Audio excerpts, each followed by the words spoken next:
Ushbu loyiha Asakabank hamkorligida Andijon viloyati Qo'rg'ontepa tumani Nafosat mahalla fuqaro yig'ini 40-sonlik kontida amalga oshirilmoqda. Yer chegaralari. Birinchi chegarasi mana bu shpallerlar. Ikkinchi chegara odamlar ishlayapti. Uchinchi chegara balaroq o'tlar o'sib turgan joy.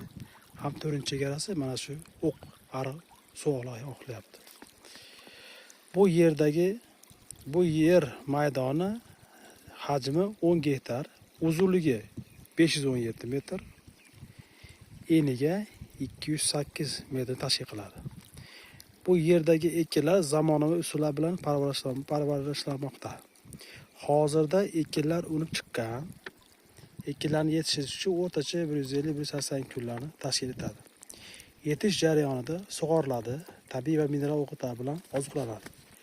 Ushbu loyihaga 60 ta dehqon xo'jaliklari biriktirilgan. Har bir dehqon xo'jaligi uchun o'rtacha 15 soatida to'g'ri keladi. Loyihani samarali tashkil etish uchun Bilimjon Agro MCH agregatori biriktirilgan. Ushbu loyiha bo'yicha har bir gektardan 35 tonna, jami 10 gektarda 350 tonna hosil olish rejalashtirilgan.